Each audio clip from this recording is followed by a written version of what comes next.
चंद्रपुरातील सर्व विधानसभा जागांवर काँग्रेसने दावा केलाय। चंद्रपुरातील सर्व 6 विधानसभा काँग्रेस लढवणार आहे। आमदार सुभाष धोटे यांनी हे वक्तव्य केलंय। कोणाला एकही जागा सोडण्याचा प्रश्न नाही असंही सुभाष धोटेंनी म्हटलंय। सर्व 6 जागा लढवण्याचा पक्ष नेतृत्वाचा सामूहिक निर्णय असल्याचा दावा सुभाष धोटेंच्या वक्तव्यामुळे करण्यात आलाय। त्यामुळे सुभाष धोटे यांच्या वक्तव्यामुळे महाविकास आघाडीमध्ये आता बिघाडीची शक्यता आहे।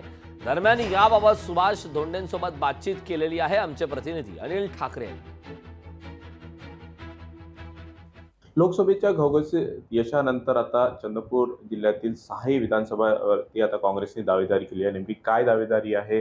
आपण थेट जिल्हाध्यक्ष आहे सुभाष धोटे भाऊ, आपण लोकसभेनंतर आता 6 विधानसभेवरती दावेदारी केली, नेमकी काय दावेदारी आहे? काँग्रेस पक्षाचा अधिकार आहे याच्यामध्ये आणि आताच्या लोकसभेमध्ये 6च्या 6 विधानसभा क्षेत्रामध्ये काँग्रेस पक्षाचे जे दोन्ही उमेदवार होते, प्रतिभाताई धानोरकर आणि आमचे किरसान साहेब, याला दोन्ही 6 मतदारसंघात भरघोसाची आघाडी मिळाली।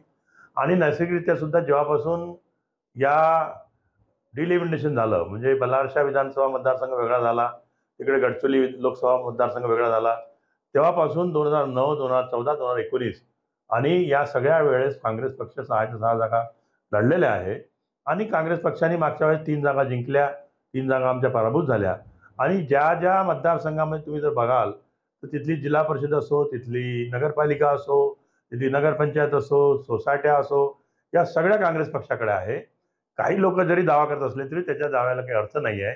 चंद्रपूर जिल्ह्यामध्ये जे इच्छुक उमेदवार आहे विधानसभेसाठी याचे नामांकन देखील मागले गेले आहे।